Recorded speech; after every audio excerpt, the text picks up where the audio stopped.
नमस्कार प्रिय दर्शकों, लॉन्ग लाइफ चैनल पर आप सभी का स्वागत है।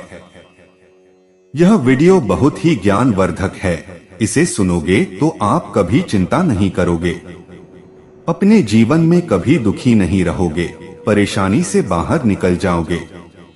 तो दर्शकों, वीडियो को ध्यान से और अंत तक जरूर सुनो और सच्चे दिल से कमेंट में जय श्री कृष्ण जरूर लिखें।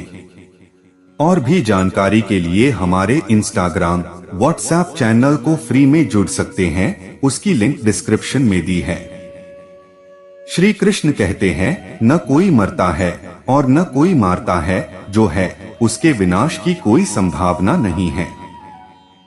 तब क्या इसका यह अर्थ लिया जाए कि हिंसा करने में कोई भी बुराई नहीं है?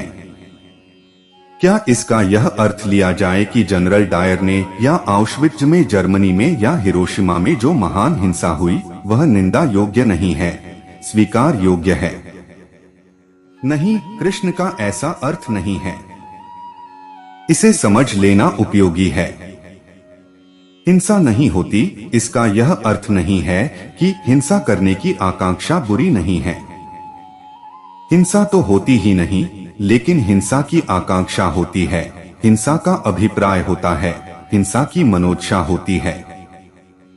जो हिंसा करने के लिए इच्छा रख रहा है, जो दूसरे को मारने में रस ले रहा है, जो दूसरे को मारकर प्रसन्न हो रहा है, जो दूसरे को मारकर समझ रहा है कि मैंने मारा कोई नहीं मरेगा पीछे, लेकिन इस आदमी की यह समझ कि मैंने मारा, इस आदमी का यह रस की मारने में मजा मिला, इस आदमी की यह मनोकांक्षा की मारना संभव है, इस सब का पाप है। पाप हिंसा होने में नहीं है, पाप हिंसा करने में है। होना तो असंभव है, करना संभव है। जब एक व्यक्ति हिंसा कर रहा है तो दो चीजें हैं वहां। हिंसा की घटना तो कृष्ण कहते हैं असंभव है, लेकिन हिंसा की मनोभावना बिल्कुल संभव है। ठीक इससे उल्टा भी सोच ले कि फिर क्या महावीर की अहिंसा और बुद्ध की अहिंसा का कोई अर्थ नहीं? अगर हिरोशिमा और आउशविट्ज के कंसंट्रेशन कैंप्स में होने वाली हिंसा का कोई अर्थ नहीं है, तो बुद्ध और महावीर की अहिंसा का भी कोई अर्थ नहीं रह जाता। अगर आप समझते हो कि अहिंसा का अर्थ तभी है जब हम किसी मरते और मिटते को बचा पाएं, तो कोई अर्थ नहीं है। नहीं, महावीर और बुद्ध की अहिंसा का अर्थ और है। यह बचाने की आकांक्षा, यह न मारने की आकांक्षा, यह मारने में रस न लेने की स्थिति, यह बचाने में रस लेने का मनोभाव। जब महावीर एक चींटी को बचाकर निकलते हैं तो ऐसा नहीं है कि महावीर के बचाने से चींटी बच जाती है। चींटी में जो बचने वाला है बचा ही रहेगा, और जो नहीं बचने वाला है वह महावीर के बचाने से नहीं बचता है। लेकिन महावीर का यह भाव बचाकर निकलने का बड़ा कीमती है। इस भाव से चींटी को कोई लाभ हानि नहीं होती, लेकिन महावीर को जरूर होती है। बहुत गहरे में प्रश्न भाव का है, घटना का नहीं है। बहुत गहरे में प्रश्न भावना का है, वह व्यक्ति क्या सोच रहा है। क्योंकि व्यक्ति जीता है अपने विचारों में घिरा हुआ। घटनाएं घटती हैं यथार्थ में, व्यक्ति जीता है विचार में, भाव में। हिंसा बुरी है। कृष्ण के यह कहने के बाद भी बुरी है कि हिंसा नहीं होती, और कृष्ण का कहना जरा भी गलत नहीं है। असल में कृष्ण अस्तित्व से कह रहे हैं, अस्तित्व के बीच खोज रहे हैं। हिटलर जब लोगों को मार रहा है तो कृष्ण की मनोदशा में नहीं है। हिटलर को लोगों को मारने में रस और आनंद है, मिटाने में, विनाश करने में विनाश होता है या नहीं होता है, यह बिल्कुल दूसरी बात है। लेकिन हिटलर को विनाश में रस है। यह रस हिंसा है। अगर ठीक से समझें तो विनाश का रस हिंसा है, मारने की इच्छा हिंसा है। मरना होता है या नहीं होता है, यह बिल्कुल दूसरी बात है। और यह जो रस हिटलर का है, यह एक डिसीजड, रुग्ण चित्त का रस है। समझ लेना जरूरी है कि जब भी विनाश में रस मालूम पड़े तो ऐसा आदमी भीतर विक्षिप्त है। जितना ही भीतर आदमी शांत और आनंदित होगा, उतना ही विनाश में रस असंभव है। जितना ही भीतर आनंदित होगा, उतना सृजन में रस होगा, उतना क्रिएटिविटी में रस होगा। महावीर की अहिंसा एक क्रिएटिव फीलिंग है, जगत के प्रति एक सृजनात्मक भाव है। हिटलर की हिंसा जगत के प्रति एक विनाशात्मक भाव है, एक डिस्ट्रक्टिव भाव है। यह भाव महत्वपूर्ण है। और जहां हम जी रहे हैं, वहां अस्तित्व में क्या होता है, यह मूल्यवान नहीं है। मैं एक छोटी सी घटना से समझाने की कोशिश करूं। कबीर के घर बहुत भक्त उगते हैं। गीत भजन और जब जाने लगते हैं तो कबीर कहते हैं भोजन करते जाएं। फिर कबीर का बेटा और पत्नी परेशान हो गए। बेटे ने एक दिन कहा कि अब बर्दाश्त के बाहर है, हम कब तक कर्ज लेते जाएं? यह हम कहां से लोगों को खिलाएं, अब आप कहना बंद करें। कबीर ने कहा कि मुझे याद ही नहीं, जब घर कोई मेहमान आता है तो मुझे ख्याल ही नहीं रहता कि घर में कुछ नहीं है, और घर कोई आया हो तो कैसे ख्याल रखा जाए कि घर में कुछ नहीं है। तो मैं कहे ही जाता हूं कि भोजन करते जाएं। फिर तो बेटे ने कहा, तो क्या हम चोरी करने लगे? व्यंग्य में कहा, क्रोध में कहा कि क्या हम चोरी करने लगे? कबीर ने कहा कि अरे, तुझे यह पहले ख्याल क्यों न आया? वह बेटा तो हैरान हुआ, क्योंकि उसे आशा न थी कि कबीर और ऐसा कहेंगे। तो उसने कहा, तो फिर आज मैं चोरी करने जाऊं। वह बेटा भी साधारण नहीं था, कबीर का ही बेटा था। मैं आज चोरी करने जाऊं। कबीर ने कहा, बिल्कुल। तो बेटे ने और परीक्षा लेने के लिए कहा, आप भी चलिएगा। कबीर ने कहा, चला चलूंगा। रात हो गई, बेटे ने कहा, चलें। बेटा भी आखिरी तर्क की सीमा तक देखना चाहता था कि बात क्या है, क्या कबीर चोरी करने को राजी हैं? कबीर और चोरी करने को राजी बेटे की समझ के बिल्कुल बाहर है। अर्जुन की समझ के भी बाहर है कि कृष्ण हिंसा करने को राजी हैं। ले गया कबीर का बेटा कमाल कबीर को। फिर जाकर दीवार तोड़ी। दीवार तोड़कर बीच बीच में देखता भी रहा। कबीर उससे कहते हैं, इतना घबराता क्यों है, इतना कंपता क्यों है? उसने दीवार भी तोड़ ली। फिर उसने कहा, मैं भीतर जाऊं? कबीर ने कहा कि जरूर जा। वह भीतर भी गया। वह एक गेहूं का बोरा घसीट कर भी लाया। उसने सोचा, अब रोकेंगे, अब रोकेंगे, अब तो बहुत हो गया, हद हो गई। कबीर ने बोरा भी बाहर निकलवा लिया। फिर बेटे से कहा, भीतर जाकर घर में लोग सोए होंगे, उनको कह आओ कि तुम्हारे घर चोरी हो गई है, हम एक बोरा ले जा रहे हैं। तो उस बेटे ने कहा, यह किस प्रकार की चोरी है? चोरी कहीं बताई जाती है? तो कबीर ने कहा कि जो चोरी बताई नहीं जा सकती, वह फिर पाप हो गई। खबर करो। तो बेटे ने कहा कि मैं इतनी देर से परेशान ही था कि यह किस तरह आप चोरी करवा रहे हैं। कबीर ने कहा, मुझे याद ही न रहा, क्योंकि जब से यह दिखाई पड़ने लगा कि सभी एक हैं, तब से कुछ अपना न रहा, कुछ पराया न रहा। वह दूसरे का है, तब चोरी पाप है। लेकिन वह याद ही न रहा, तूने ठीक याद दिला दिया। लेकिन तूने पहले याद क्यों न दिलाया? कबीर कह रहे हैं, वह दूसरे का है, तब तक तो चोरी पाप है। लेकिन अगर दूसरे की कोई चीज नहीं रह गई, अगर सभी एक का ही है, और उस तरफ जो श्वास चलती है वह भी मेरी है, और इस तरफ जो श्वास चलती है वह भी मेरी है, तो इस तल पर चोरी के पाप होने का कोई अर्थ नहीं रह जाता। लेकिन यह अस्तित्व के तल की बात हुई, यह ब्रह्म ज्ञान में प्रविष्ट व्यक्ति की बात हुई। तो कबीर ने कहा, अगर न जगा सकता हो तो वापस लौटा दे, क्योंकि अपने को ही अगर हम खबर करने में डरते हैं तो चीज फिर अपनी नहीं है। तो फिर वापस लौटा दे, किससे बचकर ले जाना है। अब यह बहुत दो तलों की बात हो गई, यह दो एक्सिस्टेंस की बात हो गई। इसे ठीक से ख्याल में ले लें। एक तो अस्तित्व का जगत है, जहां सभी कुछ परमात्मा का है, वहां चोरी नहीं हो सकती। कबीर उसी जगत में जी रहे हैं। एक मनोभावों का जगत है, जहां दूसरा दूसरा है, मैं हूं, मेरी चीज मेरी है, दूसरे की चीज दूसरे की है। वहां चोरी होती है, हो रही है, हो सकती है। जब तक दूसरे की चीज दूसरे की है, तब तक चोरी पाप है। चोरी घटित होती नहीं, सिर्फ चीजें यहां से वहां रखी जाती हैं। चोरी की क्या घटना घट सकती है? इस जमीन पर कल न मैं रहूंगा, न आप रहेंगे।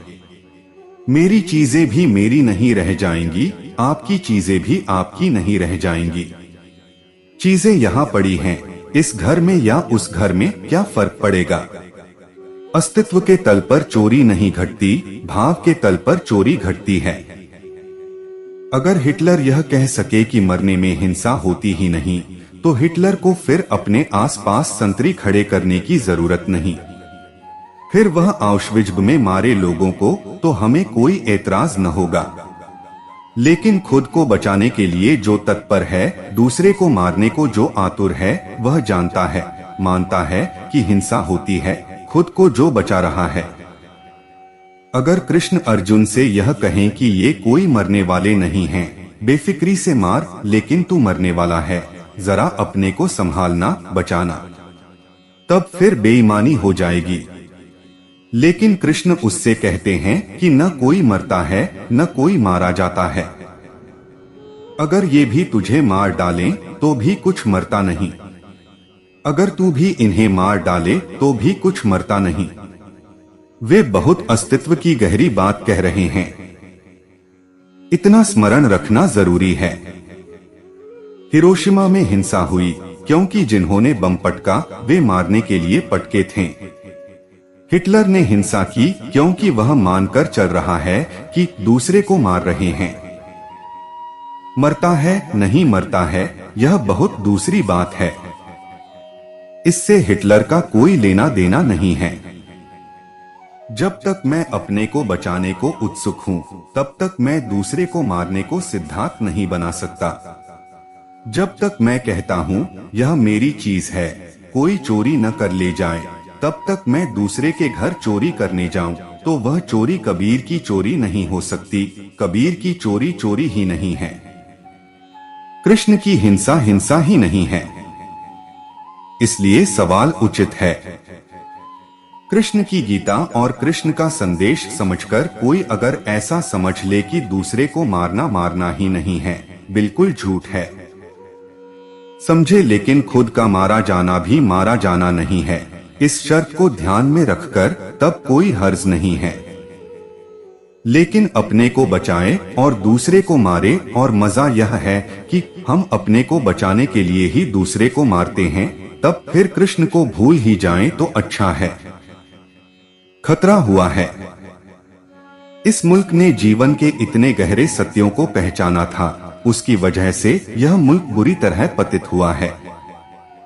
असल में बहुत गहरे सत्य बेईमान आदमियों के हाथों में पड़ जाएं, तो असत्यों से बदतर सिद्ध होते हैं।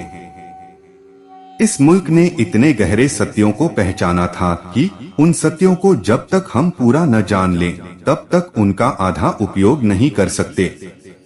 इस मुल्क ने भली भांति जाना था कि व्यवहार तो माया है, वह तो सपना है। तो फिर ठीक है, बेईमानी में कौन सी बुराई है? अगर यह मुल्क 5000 साल की निरंतर चितना के बाद आज पृथ्वी पर सर्वाधिक बेईमान है, तो उसका कारण है। अगर हम इतनी अच्छी बातें करने के बाद भी जीवन में एकदम विपरीत सिद्ध होते हैं, तो उसका कारण है। उसका कारण यही है कि जिस तल पर बातें हैं, उस तल पर हम नहीं उठते, बल्कि जिस तल पर हम हैं, उसी तल पर उन बातों को ले आते हैं। कृष्ण के तल पर अर्जुन उठे तब तो ठीक, और अगर अर्जुन कृष्ण को अपने तल पर खींच लाए तो खतरा होने वाला है। और अक्सर ऐसा होता है कि कृष्ण के तल तक उठना तो मुश्किल हो जाता है।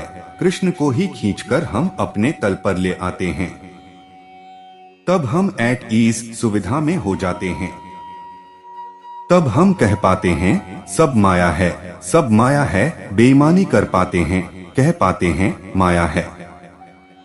अब बड़े मजे की बात है कि जिस आदमी को माया दिखाई पड़ रही है वह आदमी बेईमानी करने में इतना रसलिप्त हो सकता है। एक मित्र आए, कहने लगे जब से ध्यान करने लगा हूं तो मन सरल हो गया है। एक आदमी धोखा देकर मेरा झोला ले गया। ऐसे तो सब माया है। उन्होंने कहा ऐसे तो सब माया है, लेकिन वह धोखा दे गया, झोला ले गया। अब आगे ध्यान करूं कि न करूं? ऐसे तो सब माया है, इसे वे बार बार कहते हैं। मैंने कहा ऐसे तो सब माया है, तो इतना झोले से क्यों परेशान हो रहे हैं? और ऐसे सब माया है तो वह आदमी क्या धोखा दे गया? और ऐसे सब माया है तो किसका झोला कौन ले गया है?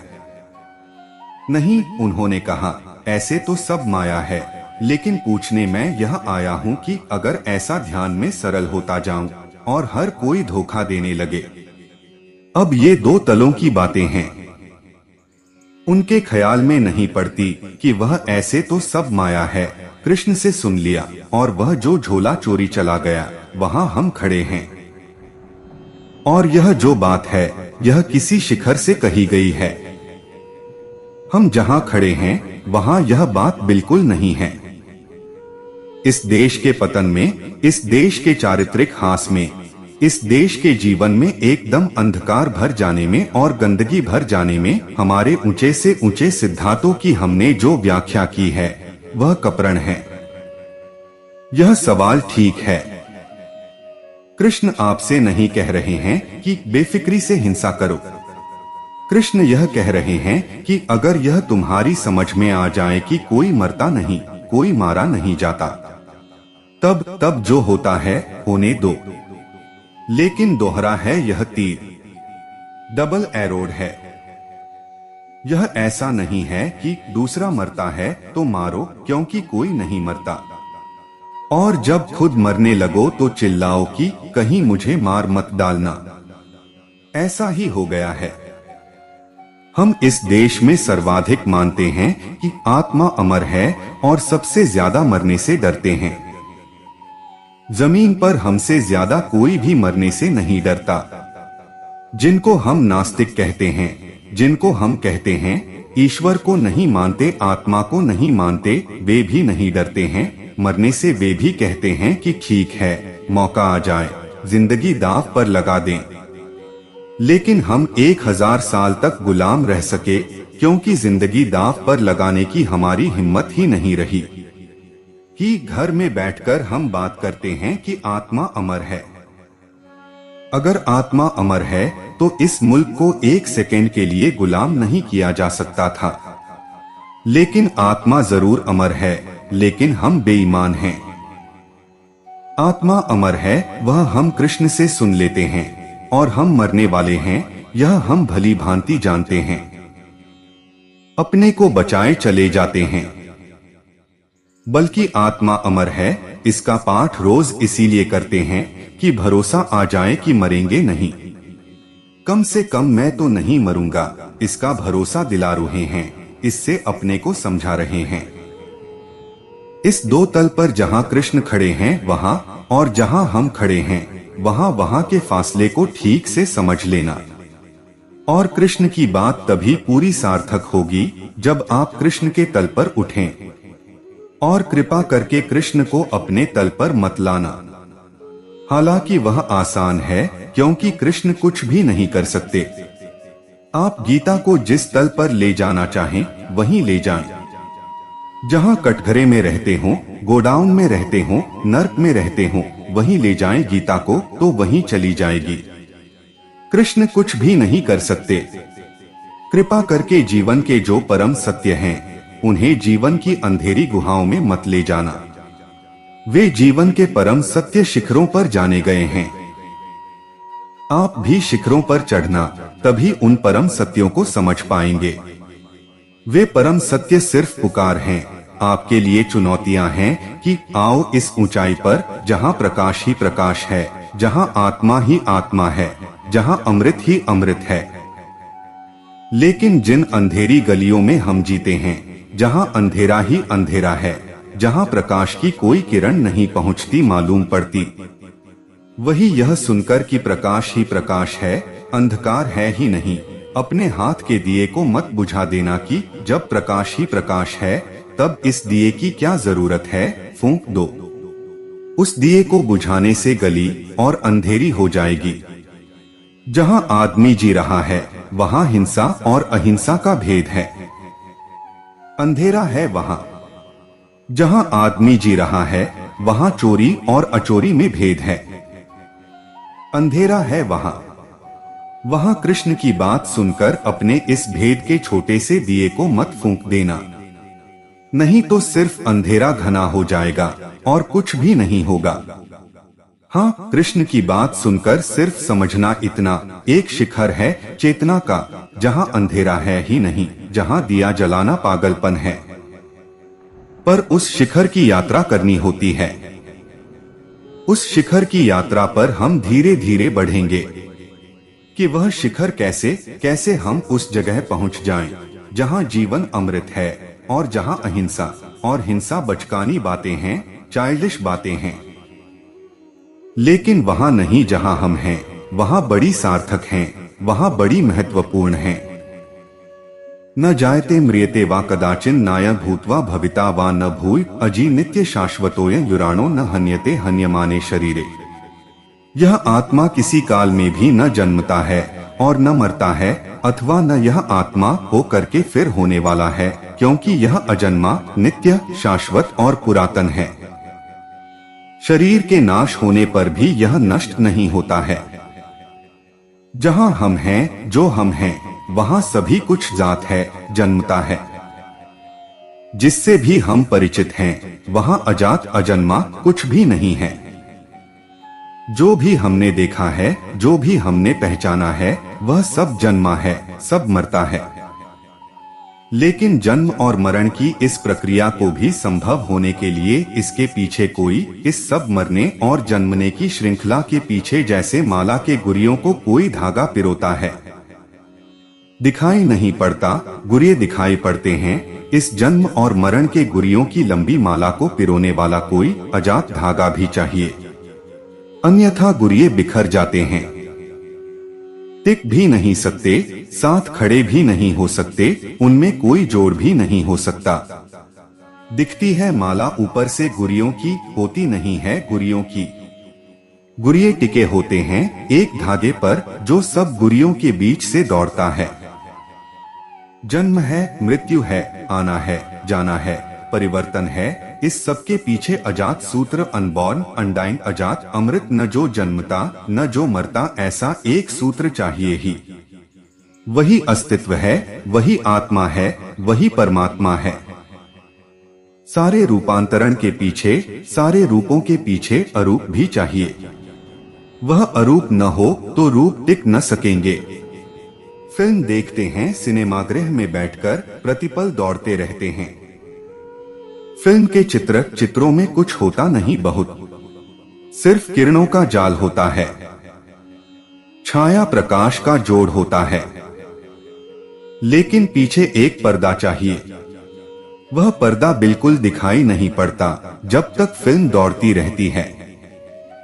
उसे दिखाई पड़ना भी नहीं चाहिए। अगर वह दिखाई पड़े तो फिल्म दिखाई न पड़ सके। जब तक फिल्म चलती रहती है, रूप आते और जाते रहते हैं, तब तक पीछे थिर खड़ा पर्दा दिखाई नहीं पड़ता। लेकिन उस पर्दे को हटा दें तो ये रूप कहीं भी प्रकट नहीं हो सकते, ये आकृतियां कहीं भी प्रकट नहीं हो सकती। इन आकृतियों की दौड़ती हुई परिवर्तन की इस लीला में पीछे कोई थिर पर्दा चाहिए जो उन्हें संभाले। एक चित्र आएगा तब भी पर्दा वही होगा, दूसरा चित्र आएगा तब भी पर्दा वही होगा, तीसरा चित्र आएगा तब भी पर्दा वही होगा। चित्र बदलते जाएंगे, पर्दा वही होगा। तभी इन चित्रों में एक संगति, तभी इन चित्रों में एक श्रृंखला, तभी इन चित्रों में एक संबंध दिखाई पड़ेगा। वह संबंध पीछे जो थिर पर्दा है उससे ही पैदा हो रहा है। सारा जीवन चित्रों का फैलाव है। ये चित्र टिक नहीं सकते। जन्म भी एक चित्र है, मृत्यु भी एक चित्र है, जवानी भी, बुढ़ापा भी, सुख भी, दुख भी, सौंदर्य भी, कुरूपता भी, सफलता असफलता भी, वह सब चित्रों की धारा है। उन चित्रों की धारा को संभालने के लिए कोई चाहिए जो दिखाई नहीं पड़ेगा। उसको दिखाई पड़ने का उपाय नहीं है। जब तक चित्रों को आप देख रहे हैं तब तक वह दिखाई नहीं पड़ेगा। वह पर्दे की तरह जो पीछे खड़ा है वही अस्तित्व है। उसे कृष्ण कहते हैं। वह अजात अजन्मा, कभी जन्मता नहीं, कभी मरता नहीं। लेकिन भूलकर भी आप ऐसा मत समझ लेना कि यह आपके संबंध में कहा जा रहा है। आप तो जन्मते हैं और मरते हैं, और जिस आपके संबंध में यह कहा जा रहा है उस आपका आपको कोई भी पता नहीं है। जिस आपको आप जानते हैं वह तो जन्मता है, उसकी तो जन्म तारीख है, उसकी तो मृत्यु की तिथि भी होगी। कब्र पर पत्थर लगेगा तो उसमें जन्म और मृत्यु दोनों की तारीखें लग जाएंगी। लोग जब आप जन्मे थे तो बैंड बाजा बजाए थे, खुशी किए थे। जब मरेंगे तो रोके दुखी होंगे। आप जितना अपने को जानते हैं वह सिर्फ चित्रों का समूह है। इसे थोड़ा वैज्ञानिक ढंग से भी समझना उपयोगी है कि क्या सच में ही जिसे आप जानते हैं वह चित्रों का समूह है। अब तो हम ब्रेन वॉश कर सकते हैं। अब तो वैज्ञानिक रास्ते उपलब्ध हैं जिनसे हम आपके चित्त की सारी स्मृति को पोंछ डाल सकते हैं। एक आदमी है 50 साल का, उसे पता है कि 4 लड़कों का पिता है, पत्नी है, मकान है, यह उसका नाम है, यह उसकी वंशावली है। इस पद पर रहा है, यह काम किया है।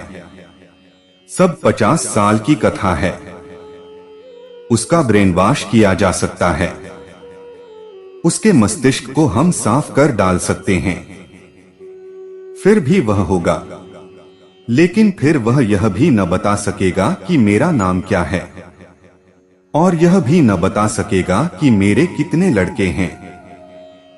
मेरे एक मित्र हैं डॉक्टर, ट्रेन से गिर पड़े, चोट खाने से स्मृति चली गई। बचपन से मेरे साथी हैं, साथ मेरे पढ़े हैं। देखने उन्हें मैं उनके गांव गया, जाकर सामने बैठ गया।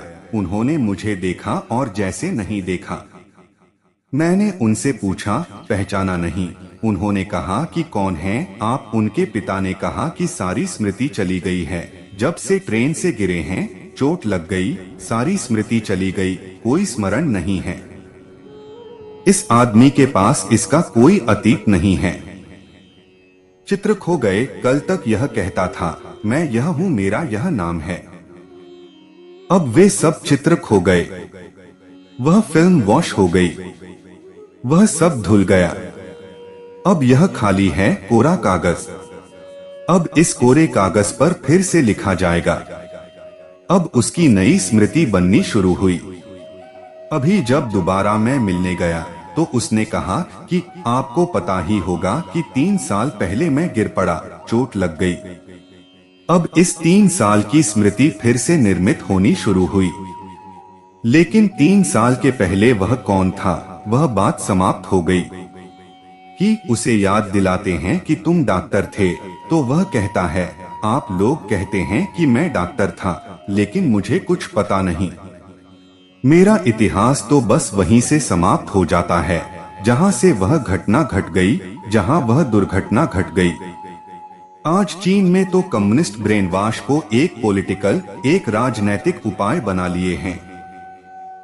रूस में तो वह चल ही रहा है।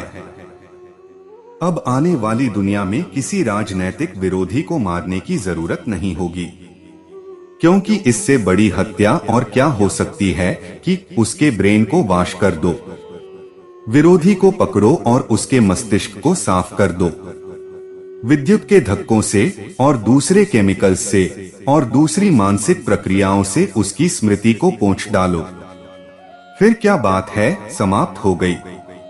अगर मार्क्स के दिमाग को साफ कर दो तो कैपिटल साफ हो जाएगी। उसके दिमाग में जो है वह मिट जाएगा। फिर उस आदमी की कोई आइडेंटिटी, उसका कोई तादात्म्य पीछे से नहीं रह जाएगा। तो हम जिसे कहते हैं मैं, जो कभी पैदा हुआ, जो किसी का बेटा है, किसी का पिता है, किसी का पति है, यह सिर्फ चित्रों का संग्रह है, एल्बम है, इससे ज्यादा नहीं है। अपना अपना एल्बम संभाले बैठे हैं, उसी को लौट लौट कर देख लेते हैं, दूसरों को भी दिखा देते हैं। कोई घर में आता है कि यह एल्बम है, बाकी यह आप नहीं हैं। अगर इस एल्बम को आप समझते हो कि कृष्ण कह रहे हैं अजात, तो इस गलती में मत पड़ना। यह अजात नहीं है, यह तो जन्मा है, यह तो जात है, यह मरेगा भी। जो जन्मा है वह मरेगा भी। जन्म एक छोर है, मृत्यु दूसरा अनिवार्य छोर है। आप तो मरेंगे ही, इस बात को ठीक से समझ लें तो शायद उस आप को खोजा जा सके जो कि नहीं मरेगा। लेकिन हम इसी मैं को पकड़े रह जाते हैं जो जन्मा है। यह मैं नहीं हूँ। यह सिर्फ मेरे उस गहरे मैं पर इकट्ठे हो गए चित्र हैं जिनसे मैं गुजरा हूँ। इसलिए जापान में झेन फकीर के पास जब कोई साधक जाता है और उससे पूछता है कि मैं क्या साधना करूं, तो वह कहता है कि तू यह साधना कर, अपना ओरिजिनल फेस, जो जन्म के पहले तेरा चेहरा था, उसको खोज कर आ। जन्म के पहले कहीं कोई चेहरा होता है। अब कोई आपसे कहने लगे मरने के बाद जो आपकी शक्ल होगी उसको खोज कर लाइए। कोई आपसे कहे कि जन्म के पहले जो आपकी शक्ल थी वह खोज कर लाइए। वे झेन फकीर ठीक कहते हैं। वे वही कहते हैं जो कृष्ण कह रहे हैं। वे यह कहते हैं उसका पता लगाओ जो तुम में कभी जन्मा नहीं था। अगर ऐसे किसी सूत्र को तुम खोज सकते हो जो जन्म के पहले भी था, तो विश्वास रखो फिर कि वह मृत्यु के बाद भी होगा। जो जन्म के पहले था उसे मृत्यु नहीं पहुंच सकेगी।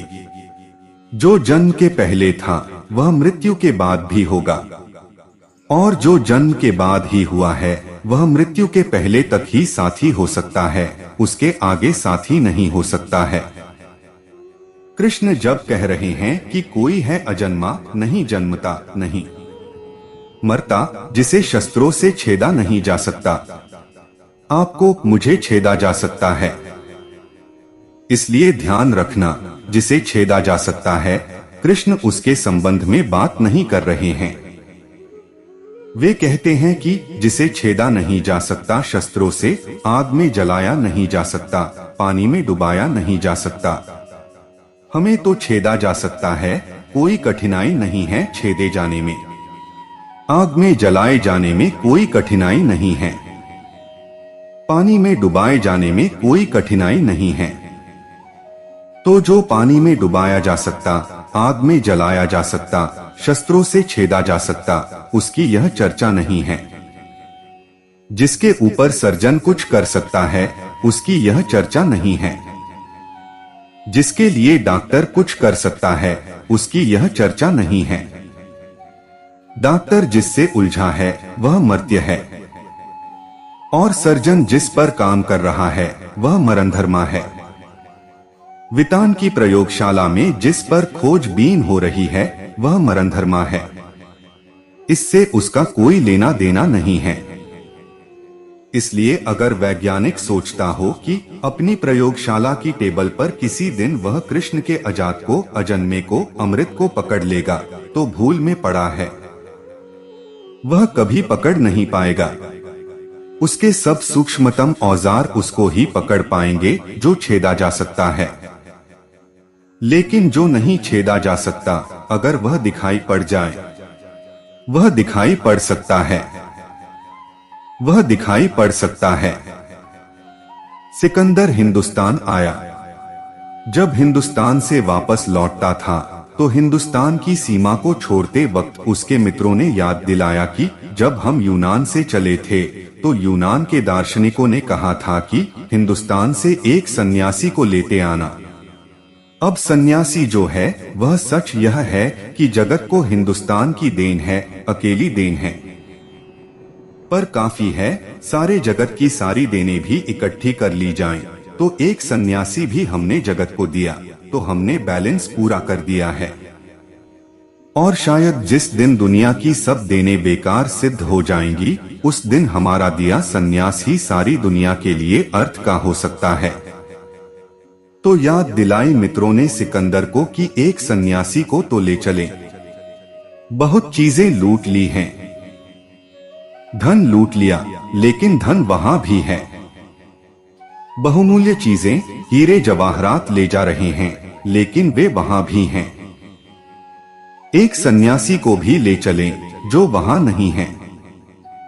सिकंदर ने सोचा कि जैसे और चीजें ले जाई जा सकती हैं, वैसे ही सन्यासी को ले ऐसा कोई आदमी नहीं देखा जो कोई सन्यासी हो।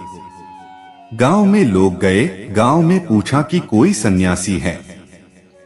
लोगों ने कहा सन्यासी तो है, लेकिन प्रयोजन क्या है? तुम्हारे ढंग सन्यासी के पास पहुंचने जैसे नहीं मालूम पड़ते, नंगी तलवारें हाथ में लिए हो, पागल मालूम पड़ते हो, क्या बात है? तो उन्होंने कहा कि पागल नहीं, हम सिकंदर के सिपाही हैं और किसी सन्यासी को पकड़कर हम यूनान ले जाना चाहते हैं। तो उन लोगों ने कहा कि जो सन्यासी तुम्हारी पकड़ में आ जाए, समझना कि सन्यासी नहीं है। जाओ, हालांकि गांव में एक सन्यासी है, हम तुम्हें उसका पता दिए देते हैं। नदी के किनारे 30 वर्षों से एक आदमी नग्न रहता है। जैसा हमने सुना है, जैसा हमने उसे देखा है, जैसा इन 30 वर्षों में हमने उसे जाना है, हम कह सकते हैं कि वह सन्यासी है।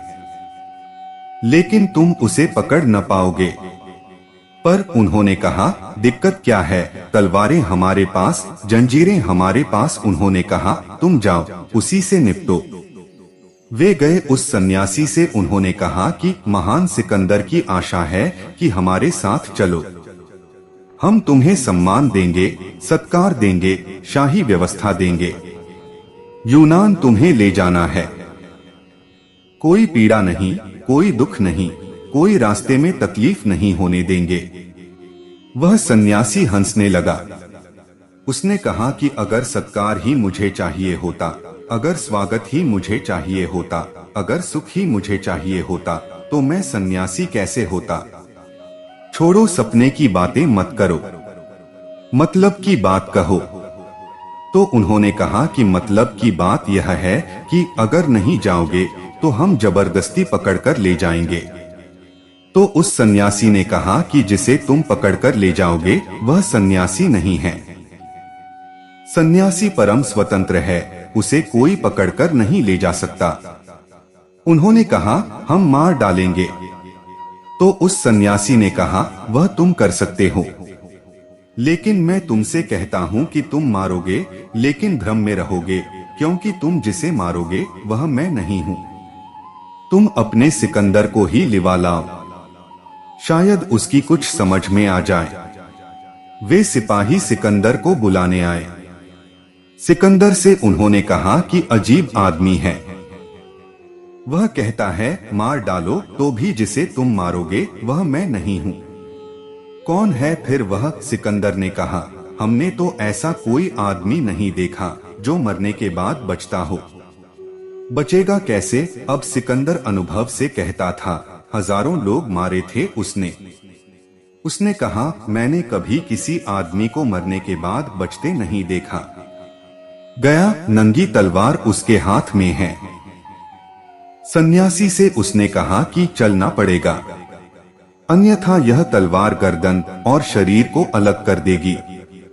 वह सन्यासी खिलखिलाकर हंसने लगा और उसने कहा कि जिस गर्दन और शरीर के अलग करने की तुम बात कर रहे हो उसे मैं बहुत पहले अलग है ऐसा जान चुका हूं, इसलिए अब तुम और ज्यादा अलग न कर सकोगे। इतनी अलग जान चुका हूँ कि तुम्हारी तलवार के लिए बीच में से गुजर जाने के लिए काफी फासला है, जगह है।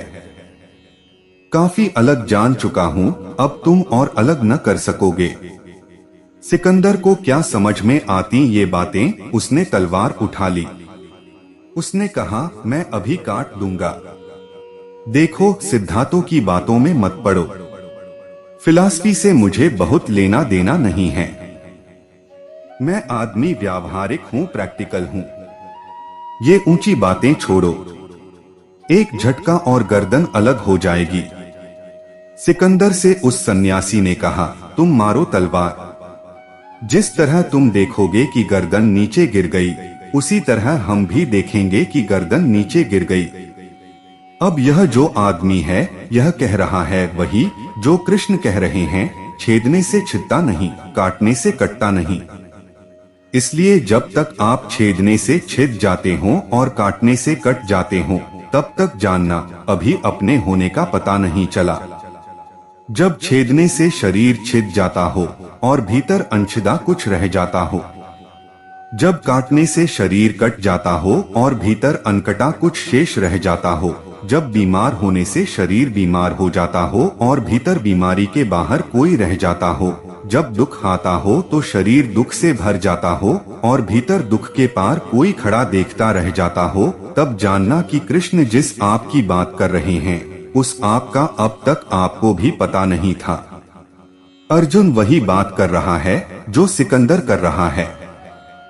टाइप भी उनका एक ही है। उनके टाइप में भी बहुत फर्क नहीं है। शरीर ही, लेकिन हम सबका भी टाइप वही है।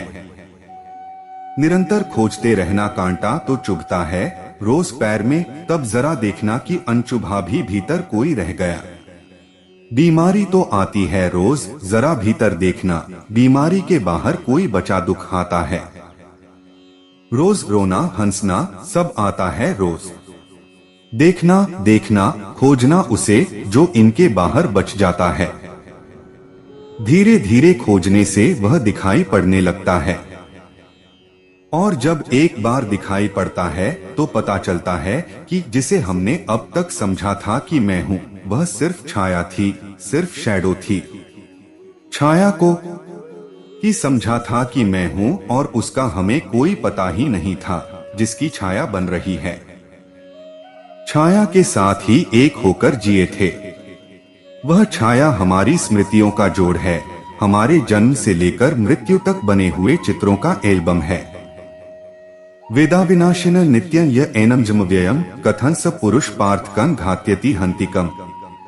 हे पृथापुत्र अर्जुन, जो पुरुष इस आत्मा को नाश्रीहत, नित्य, अजन्मा और अव्यय जानता है, वह पुरुष कैसे किसको मरवता है और कैसे किसको मारता है, जनता है। कृष्ण कहते हैं, जो ऐसा जानता है, who knows like this।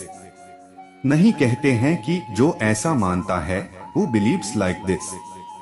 कह सकते थे कि जो पुरुष ऐसा मानता है कि न जन्म है न मृत्यु है, तब तो हम सबको भी बहुत आसानी हो जाए।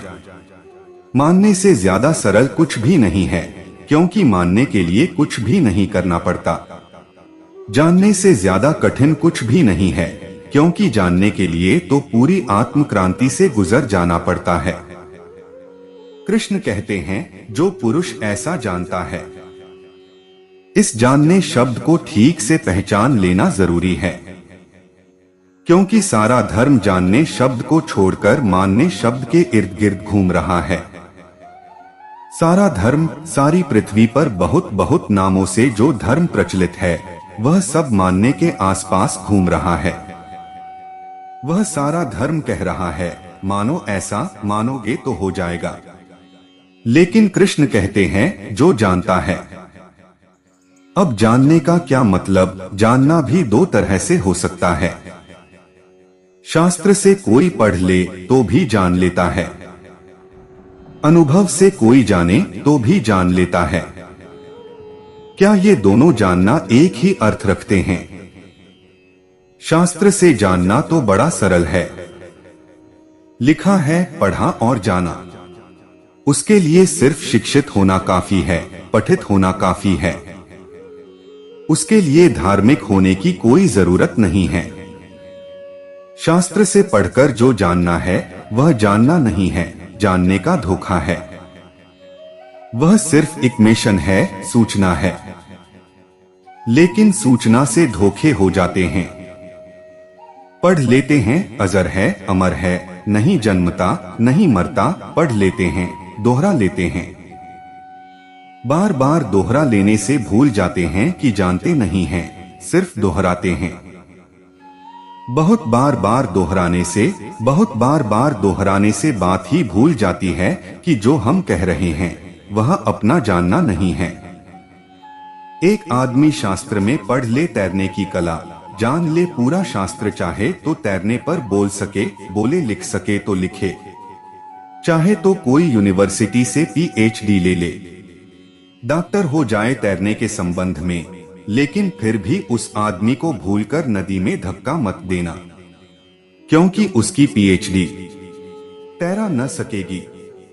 उसकी PhD और जल्दी डुबा देगी, क्योंकि काफी वजनी होती है, पत्थर का काम करेगी। तैरने के संबंध में जानना, तैरना जानना नहीं है।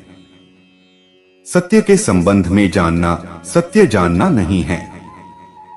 टू नो अबाउट संबंध में जानना इज इक्विवेलेंट, बिल्कुल बराबर है न जानने के। सत्य के संबंध में जानना सत्य को न जानने के बराबर है। लेकिन एकदम बराबर कहना ठीक नहीं है, थोड़ा खतरा है। सत्य को न जानना, ऐसा जानना सत्य की तरफ जाने में राह बन जाती है। लेकिन सत्य को बिना जानते हुए जान लेना कि जानते हैं, सत्य की तरफ जाने में बाधा बन जाती है। नहीं, इक्विवेलेंट भी नहीं है। कृष्ण के इस शब्द को बहुत ठीक से समझ लेना चाहिए, क्योंकि इस एक शब्द के आसपास ही ऑथेंटिक रिलीजन, वास्तविक धर्म का जन्म होता है। जानने मानने के आसपास नॉन ऑथेंटिक, अप्रामाणिक धर्म का जन्म होता है। जानने से जो उपलब्ध होता है उसका नाम श्रद्धा है, और मानने से जो उपलब्ध होता है उसका नाम विश्वास है, बिलीफ है। और जो लोग विश्वासी हैं वे धार्मिक नहीं हैं, वे बिना जाने मान रहे हैं। यह शब्द बहुत छोटा नहीं है, बड़े से बड़ा शब्द है, लेकिन भ्रांति इसके साथ निरंतर होती रहती है।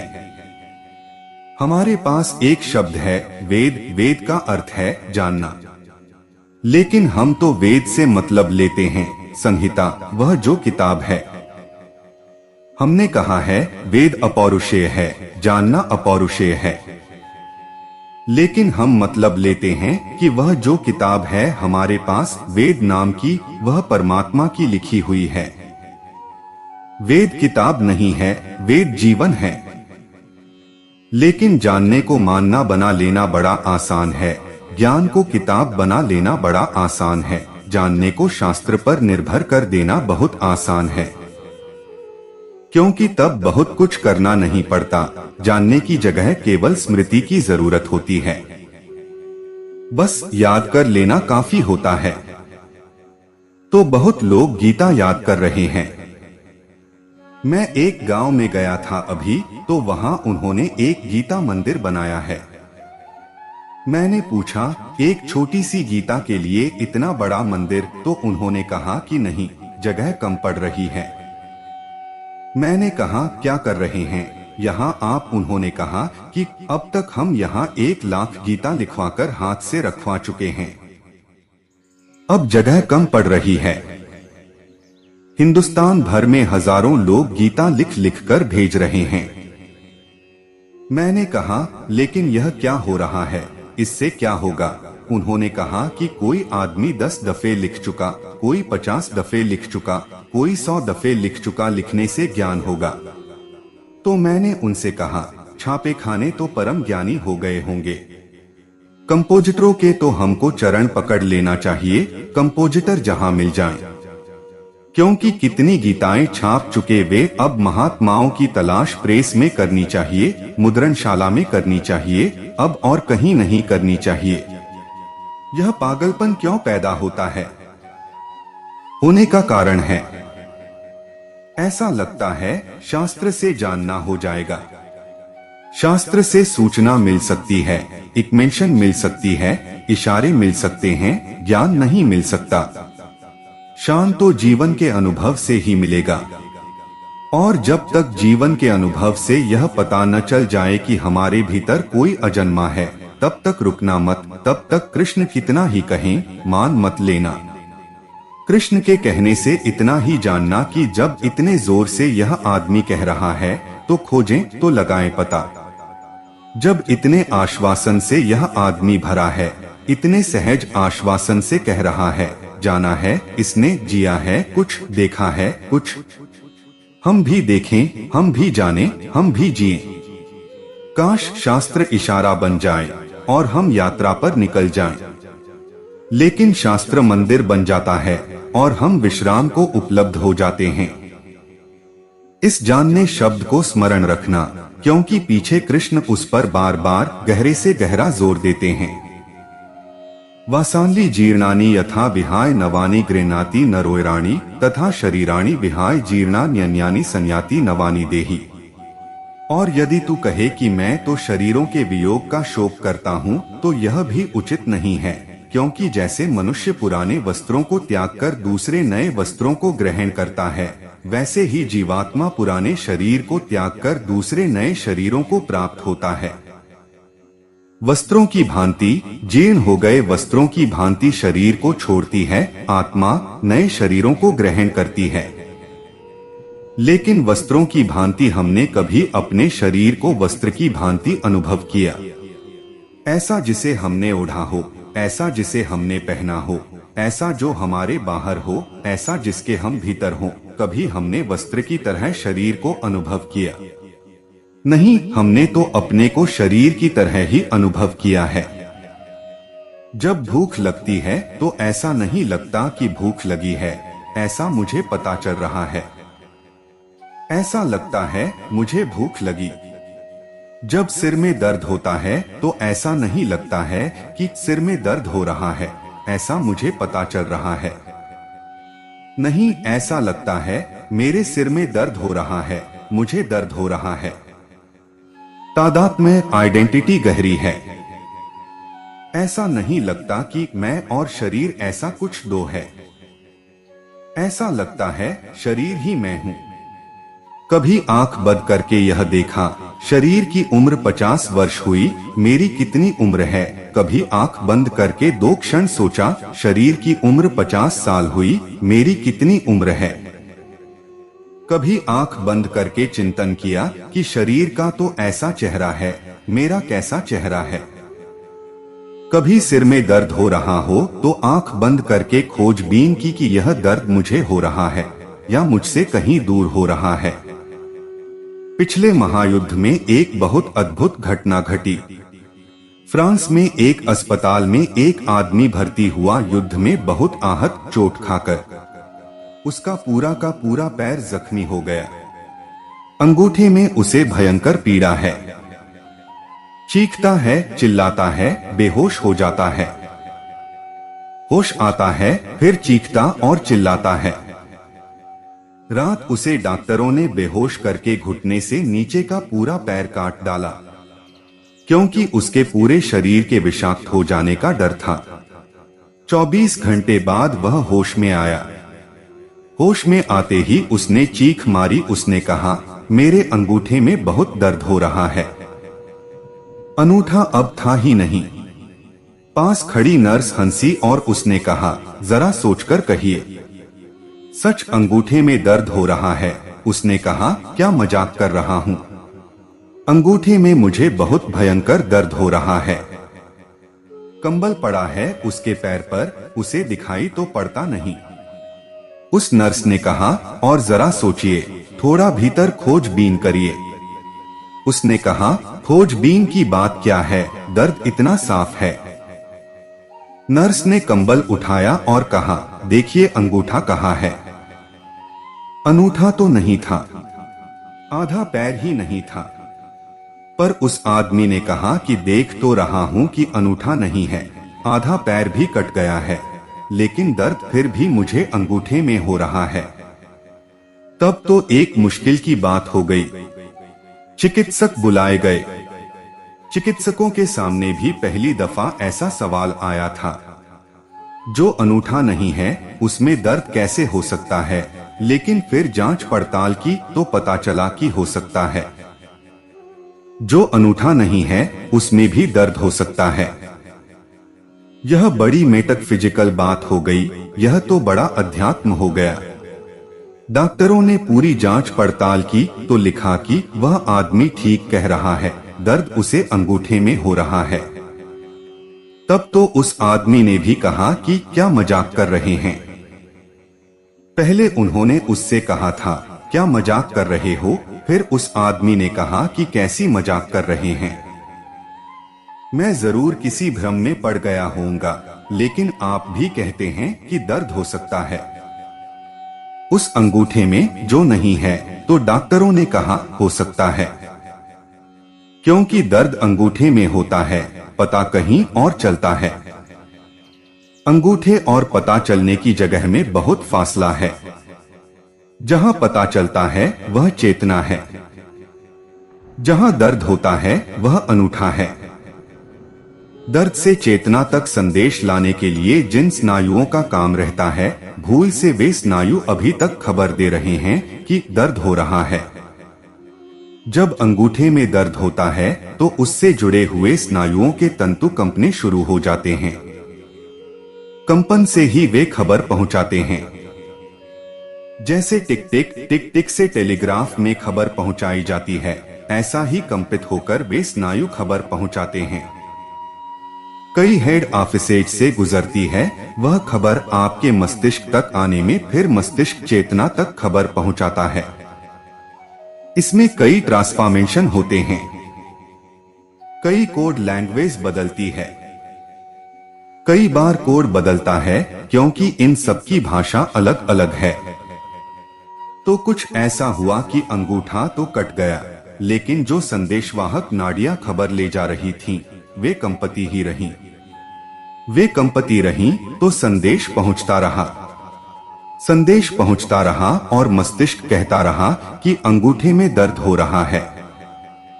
क्या ऐसा हो सकता है कि हम एक आदमी के पूरे शरीर को अलग कर लें और सिर्फ मस्तिष्क को निकाल लें? अब तो हो जाता है। पूरे शरीर को अलग किया जा सकता है। मस्तिष्क को बचाया जा सकता है, अकेले मस्तिष्क को। अगर एक आदमी को हम बेहोश करें और उसके पूरे शरीर को अलग करके उसके मस्तिष्क को प्रयोगशाला में रख लें, और अगर मस्तिष्क से हम पूछ सकें कि तुम्हारा शरीर के बाबत क्या ख्याल है, तो वह कहेगा कि सब ठीक है, कहीं कोई दर्द नहीं हो रहा है, शरीर है ही नहीं। वह कहेगा सब ठीक है। शरीर का जो बोध है वह कृष्ण कहते हैं वस्त्र की भांति है। लेकिन वस्त्र ऐसा जिससे हम इतने चिपट गए हैं कि वह वस्त्र नहीं रहा, हमारी चमड़ी हो गया।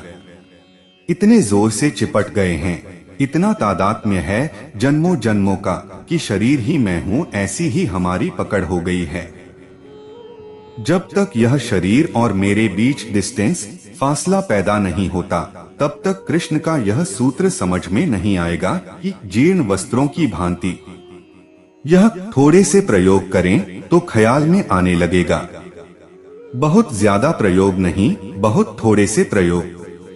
सत्य तो यही है जो कहा जा रहा है। असत्य वह है जो हम माने हुए हैं। लेकिन माने हुए असत्य वास्तविक सत्यों को छिपा देते हैं। माना हुआ है हमने, वह हमारी मान्यता है। और बचपन से हम सिखाते हैं और मान्यताएं घर करती चली जाती हैं। हमने माना हुआ है कि मैं शरीर हूं। शरीर सुंदर होता है तो हम मानते हैं मैं सुंदर हूं। शरीर स्वस्थ होता है तो हम मानते हैं मैं स्वस्थ हूं। शरीर को कुछ होता है तो हम मैं के साथ एक करके मानते हैं। फिर यह प्रतीति गहरी होती चली जाती है, यह स्मृति सघन हो जाती है। फिर शरीर वस्त्र नहीं रह जाता, हम ही वस्त्र हो जाते हैं। एक मेरे मित्र हैं, वृद्ध हैं, सीढ़ियों से पैर फिसल पड़ा, उनका पैर में बहुत चोट पहुंची। कोई 75 साल के वृद्ध हैं। गया उनके गांव तो लोगों ने कहा, तो मैं उन्हें देखने गया। बहुत कराहते थे और डॉक्टरों ने 3 महीने के लिए उनको बिस्तर पर सीधा बांध रखा था और कहा कि 3 महीने हिलना डुलना नहीं। सक्रिय आदमी हैं, 75 साल की उम्र में भी बिना भागे दौड़े उन्हें चैन नहीं। 3 महीने तो उनको ऐसा अनंत काल मालूम होने लगा।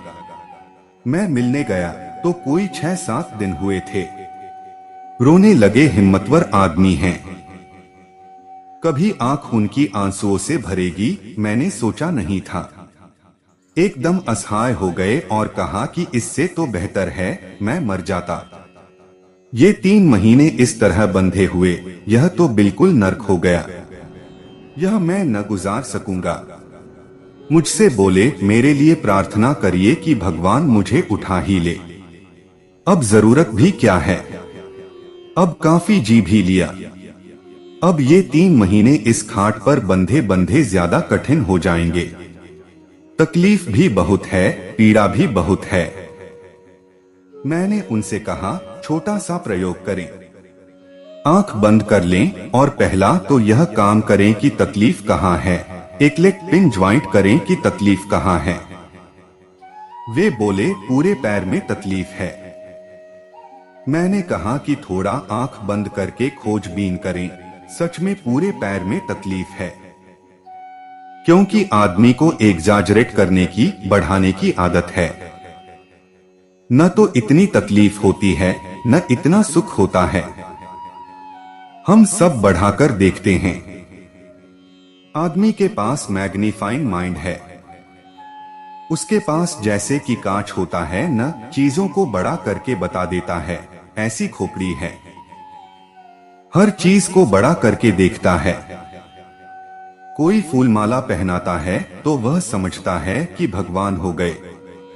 कोई जरा हंस देता है तो वह समझता है कि गए, सब इज्जत पानी में मिल गई। मैग्नीफाइंग ग्लास का काम उसका दिमाग करता है। मैंने कहा, जरा खोजें। मैं नहीं मानता कि पूरे पैर में दर्द हो सकता है, क्योंकि पूरे पैर में होता तो पूरे शरीर में दिखाई पड़ता। जरा खोजें। आंख बंद करके उन्होंने खोजना शुरू किया। 15 मिनट बाद मुझसे कहा कि हैरानी की बात है, दर्द जितनी जगह फैला हुआ दिखाई पड़ता था, इतनी जगह है नहीं, बस घुटने के ठीक पास मालूम पड़ता है। मैंने कहा, कितनी जगह घेरता होगा? उन्होंने कहा कि जैसे कोई एक बड़ी गेंद के बराबर जगह। मैंने कहा, और थोड़ा खोजें, और थोड़ा खोजें। उन्होंने फिर आंख बंद कर ली और अब तो आश्वस्त थे, क्योंकि दर्द इतना सिकुड़ा कि सोचा भी नहीं था कि मन ने इतना फैलाया होगा। और खोजा। 15 मिनट में बैठा रहा। वे खोजते चले गए। फिर उन्होंने आंख नहीं खोली। 40 मिनट, 45 मिनट और उनका चेहरा मैं देख रहा हूं और उनका चेहरा बदलता जा रहा है। कोई 70 मिनट बाद उन्होंने आंख खोली और कहा, आश्चर्य है कि वह तो ऐसा रह गया जैसे कोई सुई चुभाता हो इतनी जगह में। फिर मैंने कहा, फिर क्या हुआ? आपको जवाब देना था, मुझे जल्दी जाना है, मैं 70 मिनट से बैठा हुआ हूँ, आप आंख नहीं खोले। उन्होंने कहा कि जब वह इतना सिकुड़ गया कि ऐसा लगने लगा कि बस एक जरा सा बिंदु जहाँ पिन चुभाई जा रही हो वहीं दर्द है, तो मैं उसे और गौर से देखने लगा। मैंने सोचा, जो इतना सिकुड़ सकता है वह खो भी सकता है। और ऐसे क्षण आने लगे कि कभी मुझे लगे कि नहीं है, और कभी लगे कि है, कभी लगे कि खो गया, और एक क्षण लगे कि सब ठीक है, और एक क्षण लगे कि वापस आ गया। फिर मैंने कहा कि फिर भी मुझे खबर कर देनी थी तो मैं जाता। उन्होंने कहा, लेकिन एक और नई घटना घटी जिसके लिए मैं सोच ही नहीं रहा था। वह घटना यह घटी कि जब मैंने इतने गौर से दर्द को देखा तो मुझे लगा कि दर्द कहीं बहुत दूर है और मैं कहीं बहुत दूर हूँ। दोनों के बीच बड़ा फासला है। तो मैंने कहा, अब ये 3 महीने इसका ही ध्यान करते रहें। जब भी दर्द हो फौरन आंख बंद करें और ध्यान में लग जाएं। 3 महीने बाद वे मुझे मिले तो उन्होंने पैर पकड़ लिए, फिर रोए, लेकिन अब आंसू आनंद के थे। और उन्होंने कहा, भगवान की कृपा है कि मरने के पहले 3 महीने खाट पर लगा दिया, अन्यथा मैं कभी आंख बंद करके बैठने वाला आदमी नहीं हूँ। लेकिन इतना आनंद मुझे मिला है कि मैं जीवन में सिर्फ इसी घटना के लिए अनुग्रहित हूँ परमात्मा का। मैंने कहा, क्या हुआ आपको? उन्होंने कहा, यह दर्द को मिटाते मिटाते मुझे पता चला कि दर्द तो जैसे दीवार पर हो रहा है घर की, और मैं तो घर का मालिक हूँ, बहुत अलग। शरीर को भीतर से जानना पड़े, फ्रॉम द इंटीरियर। हम अपने शरीर को बाहर से जानते हैं, जैसे कोई आदमी अपने घर को बाहर से जानता हो। हमने कभी शरीर को भीतर से फील नहीं किया है, बाहर से ही जानते हैं। यह हाथ हम देखते हैं तो यह हम बाहर से ही देखते हैं। वैसे ही जैसे आप मेरे हाथ को देख रहे हैं बाहर से, ऐसे ही मैं भी अपने हाथ को बाहर से जानता हूँ। हम सिर्फ फ्रॉम द विदाउट, बाहर से ही परिचित हैं अपने शरीर से। हम अपने शरीर को भी भीतर से नहीं जानते। फर्क है दोनों बातों में। घर के बाहर से खड़े होकर देखें तो बाहर की दीवार दिखाई पड़ती है, घर के भीतर से खड़े होकर देखें तो घर का इंटीरियर, भीतर की दीवार दिखाई पड़ती है। इस शरीर को जब तक बाहर से देखेंगे तब तक जीर्ण वस्त्रों की तरह यह शरीर दिखाई नहीं पड़ सकता है। इसे भीतर से देखें, इसे आंख बंद करके भीतर से एहसास करें कि शरीर भीतर से कैसा है। इनर लाइनिंग कैसी है, कोट के भीतर की सिलाई कैसी है, बाहर से तो ठीक है, भीतर से कैसी है। इसकी भीतर की रेखाओं को पकड़ने की कोशिश करें, और जैसे जैसे साफ होने लगेगा वैसे वैसे लगेगा कि जैसे एक दिया जल रहा है और उसके चारों तरफ एक कांच है। अब तक कांच से ही हमने देखा था तो कांच ही मालूम पड़ता था कि ज्योति है। जब भीतर से देखा तो पता चला कि ज्योति अलग है, कांच तो केवल बाहरी आवरण है। और एक बार एक क्षण को भी यह एहसास हो जाए कि ज्योति अलग है और शरीर बाहरी आवरण है, तो फिर सब मृत्यु वस्त्रों का बदलना है, फिर सब जन्म नए वस्त्रों का ग्रहण है, फिर सब मृत्यु पुराने वस्त्रों का छोड़ना है। तब जीर्ण वस्त्रों की तरह यह शरीर छोड़ा जाता है, नए वस्त्रों की तरह लिया जाता है, और आत्मा अपनी अनंत यात्रा पर अनंत वस्त्रों को ग्रहण करती और छोड़ती है। तब जन्म और मृत्यु नहीं है, केवल वस्त्रों का परिवर्तन है। तब सुख और दुख का कारण नहीं है। लेकिन यह जो कृष्ण कहते हैं यह गीता से समझ में न आएगा, यह अपने भीतर समझना पड़ेगा। धर्म के लिए प्रत्येक व्यक्ति को स्वयं ही प्रयोगशाला बन जाना पड़ता है। यह कृष्ण जो कह रहे हैं इसको पढ़कर मत समझना कि आप समझ लेंगे। मैं जो समझा रहा हूँ उसे समझकर समझ लेंगे, इस भ्रांति में मत पड़ जाना। इससे तो ज्यादा से ज्यादा चुनौती मिल सकती है। लौटकर घर प्रयोग करने लग जाना, लौटकर भी क्यों, यहाँ से चलते वक्त ही रास्ते पर जरा देखना कि यह जो चल रहा है शरीर, इसके भीतर कोई अचल भी है, और चलते चलते भी भीतर अचल का अनुभव होना शुरू हो जाएगा। यह जो श्वास चल रही है यही मैं हूँ, या श्वासों को भी देखने वाला पीछे कोई है। तब श्वास भी दिखाई पड़ने लगेगी कि यह रही, और जिसको दिखाई पड़ रही है वह श्वास नहीं हो सकता, क्योंकि श्वास को श्वास दिखाई नहीं पड़ सकती। तब विचारों को जरा भीतर देखने लगना कि ये जो विचार चल रहे हैं मस्तिष्क में, यही मैं हूँ। तब पता चलेगा कि जिसको विचार दिखाई पड़ रहे हैं वह विचार कैसे हो सकता है। कोई एक विचार दूसरे विचार को देखने में समर्थ नहीं है। किसी एक विचार ने दूसरे विचार को कभी देखा नहीं है।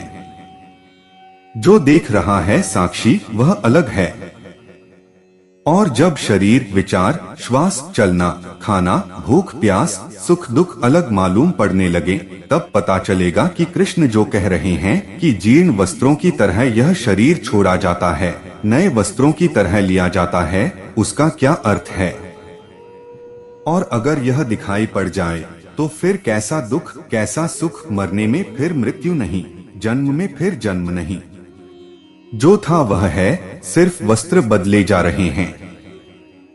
प्रश्न, भगवान श्री आत्मा व्यापक है, पूर्ण है, तो पूर्ण से पूर्ण कहा जाता है। आत्मा एक शरीर से छूटकर दूसरे कौन शरीर में जाता है, कहां से शरीर में आता भी है। आत्मा का उदर प्रवेश हो उससे पहले गर्भ जीता भी कैसे है। आत्मा न तो आता है न जाता है, आने जाने की सारी बात शरीर की है। मोटे हिसाब से दो शरीर समझ लें, एक शरीर तो जो हमें दिखाई पड़ रहा है, यह शरीर माता पिता से मिलता है, जन्मता है, और इसके पास अपनी सीमा है, अपनी सामर्थ्य है, उतने दिन चलता है और समाप्त हो जाता है। यंत्र है, माता पिता से सिर्फ यंत्र मिलता है। गर्भ में माता पिता सिर्फ यंत्र की सिचुएशन, स्थिति पैदा करते हैं। यह शरीर जो हमें दिखाई पड़ रहा है, यह जन्म के साथ शुरू होता है और मृत्यु के वे आने जाने के साथ समाप्त। यह आता जाता एक और शरीर है जो आत्मा के लिए और भीतर का वस्त्र है, कहें कि अंडरवियर है। यह ऊपर का वस्त्र है, यह शरीर, वह जरा भीतरी वस्त्र है। वह शरीर पिछले जन्म से साथ आता है। वह सूक्ष्म शरीर है। सूक्ष्म है, इसका अर्थ इतना ही कि यह शरीर बहुत पौद्गलिक मटेरियल है। वह शरीर इलेक्ट्रॉनिक है। वह शरीर विद्युत कणों से निर्मित है। वह जो विद्युत कणों से निर्मित दूसरा शरीर है, वह आपके साथ पिछले जन्म से आता है। वही यात्रा करता है, वह भी यात्रा करता है। वह शरीर, दूसरा सूक्ष्म शरीर स्थूल शरीर में प्रवेश कर जाता है, गर्भ में प्रवेश कर जाता है। उसका प्रवेश होना वैसा ही ऑटोमेटिक, स्वचालित है, जैसे पानी पहाड़ से उतरता है, नदियों से बहता है और सागर में चला जाता है। जैसे पानी का नीचे की तरफ बहना प्राकृतिक है, ऐसा ही सूक्ष्म शरीर का अपने योग्य अनुकूल शरीर में प्रवाहित होना एकदम प्राकृतिक घटना है। इसलिए साधारण आदमी मरता है तो तत्काल जन्म मिल जाता है, क्योंकि 24 घंटे पृथ्वी पर लाखों गर्भ उपलब्ध हैं। असाधारण आदमी मरता है तो समय लगता है, जल्दी गर्भ नहीं मिलता। चाहे बुरा आदमी मरे असाधारण, चाहे अच्छा आदमी मरे असाधारण, दोनों के लिए बहुत प्रतीक्षा का समय है। दोनों के लिए तत्काल गर्भ उपलब्ध नहीं होता। रेडीमेड गर्भ सिर्फ बिल्कुल मध्यवर्गीय लोगों को मिलते हैं। उनके लिए रोज गर्भ उपलब्ध हैं। इधर मरे नहीं कि उधर गर्भ ने पुकारा नहीं। इधर मरे नहीं कि गर्भ के गड्ढे में बहे नहीं, इसमें देर नहीं लगती। लेकिन बहुत बुरा आदमी, जैसे हिटलर जैसा आदमी, तो मुश्किल हो जाती है। हिटलर के लिए माँ बाप की प्रतीक्षा में काफी समय लग जाता है। गांधी जैसे आदमी को भी काफी समय लग जाता है। इनके लिए जल्दी गर्भ उपलब्ध नहीं हो सकता। हमारे हिसाब से कभी सैकड़ों वर्ष भी लग जाते हैं। उनके हिसाब से नहीं कह रहा हूं, उनके लिए टाइम स्केल अलग है। हमारे हिसाब से कभी सैकड़ों वर्ष लग जाते हैं। जैसे ही योग्य गर्भ उपलब्ध हुआ कि वैसे ही योग्य सूक्ष्म शरीर उसमें प्रवेश कर जाता है। सारी यात्रा इन्हीं शरीरों की है। अब आत्मा किस भांति संबंधित होता है इस सब में? असल में हमारे पास अब तक जो भी प्रतीक हैं, आदमी के पास है। घर में कोई आया और गया तो आदमी तो प्रतीकों का उपयोग करेगा। प्रतीक कभी भी ठीक नहीं होते। आने जाने की बात बहुत ठीक नहीं है आत्मा के संबंध में। अब आत्मा को हम कैसा प्रतीक, किस प्रतीक से कहें? कृष्ण के वक्त में तो प्रतीक और भी नहीं है। प्रतीक तो बहुत क्रूर हैं, उनसे हमें काम चलाना पड़ता है। जैसे उदाहरण के लिए एक दो उदाहरण लेने से ख्याल में आ जाए। एक आदमी किसी समुद्र में एक छोटे से द्वीप पर रहता है। वहां कोई फूल नहीं होते, पत्थर ही पत्थर हैं, रेत ही रेत है। वह आदमी यात्रा पर निकलता है और किसी महाद्वीप पर बहुत से फूल देखकर लौटता है। उसके द्वीप के लोग उससे पूछते हैं कि क्या नई चीज देखी। वह कहता है फूल। वे लोग कहते हैं फूल यानी क्या, व्हाट डू यू मीन? तो उस द्वीप पर फूल नहीं होते। अब वह क्या करे? वह नदी के किनारे से चमकदार पत्थर उठा लाता है, रंगीन पत्थर उठा लाता है। वह कहता है ऐसे होते हैं। निश्चित ही उस द्वीप का कोई आदमी इस पर सवाल नहीं उठाएगा, क्योंकि सवाल का कोई कारण नहीं है। लेकिन उस आदमी की जो फूल देखकर आया है, बड़ी मुसीबत है। कोई प्रतीक उपलब्ध नहीं है जिससे वह कहे। हम जिस जगत में जीते हैं वहां आना जाना प्रतीक है। तो जन्म को हम कहते हैं आना, मृत्यु को हम कहते हैं जाना। लेकिन सच में ही आत्मा न आती है न जाती है। तो इसके लिए एक प्रतीक मेरे ख्याल में आता है, वह शायद और करीब है, वह आपके समझ में आ जाए। अभी पश्चिम में उनका ख्याल है कि पेट्रोल से ज्यादा दिन तक कार नहीं चलाई जा सकेगी, क्योंकि पेट्रोल ने इतना नुकसान कर दिया है। इकोलॉजी का एक नया आंदोलन सारे यूरोप और अमेरिका में चलता है। इतनी गंदी कर दी है हवा पेट्रोल ने कि आदमी के जीने योग्य नहीं रह गई है। तो अब पेट्रोल से कार नहीं चलाई जा सकती, तो बिजली से ही चलाई जाएगी। या तो बैटरी से चलाई जाए तो थोड़ी महंगी होगी, या बिजली से चलाई जाए। लेकिन बिजली से चलाने के लिए कैसे चलाई जाए? बिजली कार को कैसे मिलती रहे? तो रूसी वैज्ञानिकों का एक सुझाव कीमती मालूम पड़ता है। उनका कहना है इस सदी के पूरे होते होते हम सारे रास्तों के नीचे बिजली के तार बिछा देंगे। सारे रास्तों के नीचे बिजली के तार बिछा देंगे। जो भी कार ऊपर से चलेगी रास्ते के नीचे से उसे बिजली चलने के लिए उपलब्ध होती रहेगी। जैसे ट्राम चलती है, आपकी ऊपर तार होता है, उससे बिजली मिलती रहती है। ट्राम चलती है, बिजली नहीं चलती। बिजली ऊपर से मिलती रहती है, नीचे से ट्राम दौड़ती रहती है। जितनी आगे बढ़ती है उधर से बिजली मिल जाती है। जैसे ट्राम चलती है और बिजली नहीं चलती, लेकिन ऊपर से प्रतिपल मिलती रहती है। और जब बिजली न मिले तो ट्राम तत्काल रुक जाए। बिजली के द्वारा चलती है, लेकिन बिजली नहीं चलती, ट्राम चलती है। ठीक वैसे ही रूस का वैज्ञानिक कहता है, नीचे हम सड़कों के तार बिछा देंगे, कार ऊपर से दौड़ती रहेगी। बस उसके दौड़ने से वह बिजली लेती रहेगी। कार का मीटर तय करता रहेगा कितनी बिजली आपने ली, वह आप जमा करते रहेंगे। लेकिन बिजली नहीं चलेगी, चलेगी कार। ठीक ऐसे ही आत्मा व्यापक तत्व है, वह है ही सब जगह, सिर्फ हमारा सूक्ष्म शरीर बदलता रहता है, दौड़ता रहता है। और जहां भी जाता है आत्मा से उसे जीवन मिलता रहता है। जिस दिन सूक्ष्म शरीर बिखर जाता है, ट्राम टूट गई, बिजली अपनी जगह रह जाती है। ट्राम टूट जाती है, सूक्ष्म शरीर खो जाता है। तो जब सूक्ष्म शरीर खोता है तो आत्मा परमात्मा से मिल जाती है, ऐसा नहीं।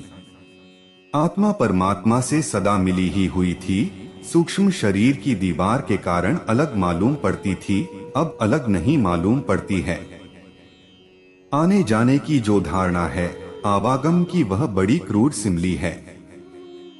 वह बहुत ही दूर की है, लेकिन कोई उपाय नहीं है।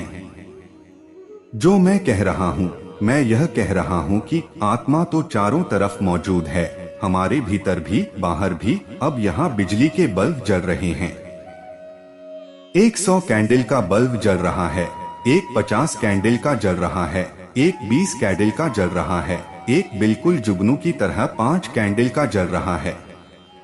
इन सबके भीतर एक सी बिजली दौड़ रही है और प्रत्येक अपनी कैंडल के आधार पर उतनी बिजली ले रहा है। यह माइक है, इसमें तो कोई बल्ब भी नहीं लगा हुआ है। यह माइक अपनी उपयोगिता के लिए बिजली ले रहा है। रेडियो अपनी उपयोगिता की बिजली ले रहा है। पंखा अपनी उपयोगिता की बिजली ले रहा है। बिजली में कोई फर्क नहीं है। पंखे के यंत्र में फर्क है, माइक के यंत्र में फर्क है, बल्ब के यंत्र में फर्क है। परमात्मा चारों तरफ मौजूद है, सब तरफ वही है। हमारे पास एक सूक्ष्म यंत्र है, सूक्ष्म शरीर। उसके अनुसार हम उससे ताकत और जीवन ले रहे हैं। इसलिए अगर हमारे पास 5 कैंडल का सूक्ष्म शरीर है तो हम 5 कैंडल की ताकत ले रहे हैं।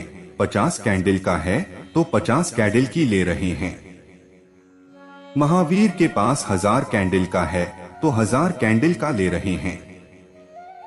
हम गरीब हैं बहुत, एक ही कैंडल का सूक्ष्म शरीर है तो एक ही कैंडल की ले रहे हैं। परमात्मा की कंजूसी नहीं है इसमें। हम जितना बड़ा पात्र लेकर आ गए हैं उतना ही उपलब्ध हो रहा है। हम चाहे हम 1000 कैंडल के हो जाएं, तो ठीक महावीर से जैसी प्रतिभा प्रकट होती है हमसे प्रकट हो जाए। और एक सीमा आती है कि महावीर कहते हैं 1000 से भी काम नहीं चलेगा, हम तो अनंत कैंडल चाहते हैं। तो फिर कहते हैं कि बल्ब तोड़ दो, तो फिर अनंत कैंडल के हो जाओ। क्योंकि बल्ब जब तक रहेगा तो सीमा रहेगी ही कैंडल की, 1000 हो, 2000 हो, लाख हो, 10 लाख हो। लेकिन अगर अनंत प्रकाश चाहिए तो बल्ब तोड़ दो। तो फिर महावीर कहते हैं हम बल्ब तोड़ देते हैं, हम मुक्त हो जाते हैं। मुक्त होने का कुल मतलब इतना है कि अब ले चुके यंत्रों से बहुत, लेकिन देखा कि हर यंत्र सीमा बन जाता है और जहां सीमा है वहां दुख है, इसलिए तोड़ देते हैं यंत्र को। अब हम पूरे के साथ एक ही हुए जाते हैं। यह भाषा की गलती है कि एक ही हुए जाते हैं। एक थे ही यंत्र बीच में था, इसलिए कम मिलता था। यंत्र टूट गया तो पूरा है। आत्मा आती जाती नहीं, सूक्ष्म शरीर आता है जाता है, स्थूल शरीर आता है जाता है। स्थूल शरीर मिलता है माता पिता से, सूक्ष्म शरीर मिलता है पिछले जन्म से, और आत्मा सदा से है। सूक्ष्म शरीर न हो तो स्थूल शरीर ग्रहण नहीं किया जा सकता। सूक्ष्म शरीर टूट जाए तो स्थूल शरीर ग्रहण करना असंभव है। इसलिए सूक्ष्म शरीर के टूटते ही 2 घटनाएं घटती हैं। एक तरफ सूक्ष्म शरीर गिरा कि स्थूल शरीर की यात्रा बंद हो जाती है, और दूसरी तरफ परमात्मा से जो हमारी सीमा थी वह मिट जाती है। सूक्ष्म शरीर का गिर जाना ही साधना है। बीच का सेतु जो ब्रिज है, बीच में हमें जोड़ने वाला शरीर से इस तरफ और उस तरफ परमात्मा से, वह गिर जाता है। उसको गिरा देना ही समस्त साधना है। वह सूक्ष्म शरीर जिन चीजों से बना है उन्हें समझ लेना जरूरी है। वह हमारी इच्छाओं से, वासनाओं से, कामनाओं से, आकांक्षाओं से, अपेक्षाओं से, हमारे किए कर्मों से, हमारे न किए कर्मों से, लेकिन चाहे गए कर्मों से, हमारे विचारों से, हमारे कामों से, हम जो भी रहे हैं, सोचा है, विचारा है, किया है, अनुभव किया है, भावना की है, उस सबके इलेक्ट्रॉनिक प्रभावों से, उस सबके वैद्युतिक प्रभावों से निर्मित हमारा सूक्ष्म शरीर है। उस सूक्ष्म शरीर का विसर्जन ही 2 परिणाम लाता है। इधर गर्भ की यात्रा बंद हो जाती है। जब शाम हुआ तब बुद्ध ने कहा कि घोषणा करता हूं कि मेरे मन, तू जिसने अब तक मेरे लिए बहुत शरीरों के घर बनाए, अब तू विश्राम को उपलब्ध हो सकता है। अब तुझे मेरे लिए कोई और घर बनाने की जरूरत नहीं। धन्यवाद देता हूं और तुझे छुट्टी देता हूं। अब तेरे लिए कोई काम नहीं बचा, क्योंकि मेरी कोई कामना नहीं बची। अब तक मेरे लिए अनेक अनेक घर बनाने वाले मन, अब तुझे आगे घर बनाने की कोई जरूरत नहीं है। मरते वक्त जब बुद्ध से लोगों ने पूछा कि अब जबकि आपकी आत्मा परम में लीन हो जाएगी तो आप कहाँ होंगे, तो बुद्ध ने कहा कि अगर मैं कहीं होऊंगा तो परम में लीन कैसे हो सकूंगा, क्योंकि जो समवेयर है, जो कहीं है, वह एवरीवेयर नहीं हो सकता, वह सब कहीं नहीं हो सकता। जो कहीं है वह सब कहीं नहीं हो सकता। तो बुद्ध ने कहा, यह पूछो ही मत, अब मैं कहीं नहीं होऊंगा, क्योंकि सब कहीं होऊंगा। मगर फिर पूछते हैं भक्त कि कुछ तो बताएं, अब आप कहाँ होंगे। बूंद से पूछ रहे हैं कि सागर में गिरकर तू कहाँ होगी। बूंद कहती है, सागर ही हो जाऊंगी। लेकिन और बूंदे पूछना चाहेंगी कि वह तो ठीक है, लेकिन फिर भी कहाँ होगी। कभी मिलने आए तो बूंद जो सागर हो रही है वह कहती है, तुम सागर में ही आ जाना तो मिलन हो जाएगा। लेकिन बूंद से मिलन नहीं होगा, सागर से ही मिलन होगा। जिसे बुद्ध से मिलना हो, कृष्ण से मिलना हो, महावीर से मिलना हो, जीसस से, मोहम्मद से मिलना हो, तो अब बूंद से मिलना नहीं हो सकता। कितना ही मूर्ति बनाकर रखे रहें, अब बूंद से मिलना नहीं हो सकता। बूंद गई सागर में, इसीलिए तो मूर्ति बनाई। यही तो मजा है, पैराडॉक्स है। मूर्ति इसीलिए बनाई कि बूंद सागर में गई, बनाने योग्य हो गई मूर्ति अब इसकी। लेकिन अब लूट में कुछ मतलब नहीं है। अब तो मिलना हो तो सागर में ही जाना पड़े। माता पिता से मिलता है बूंद का आकार, बाह्य। स्वयं के पिछले जन्मों से मिलती है बूंद की भीतरी व्यवस्था। और परमात्मा से मिलती है जीवन ऊर्जा, वह है हमारी आत्मा। लेकिन जब तक इस बूंद की दोहरी परत को हम ठीक से न पहचान लें, तब तक उसको हम नहीं पहचान सकते जो दोनों के बाहर है। तो प्रिय दर्शकों, उम्मीद करता हूँ कि आपको वीडियो पसंद आया होगा और आप हमारे चैनल पर नए हो तो वीडियो को लाइक और चैनल को सब्सक्राइब जरूर करें। आपके एक लाइक से ही हमें प्रेरणा मिलती है और हम मोटिवेट होते हैं। धन्यवाद।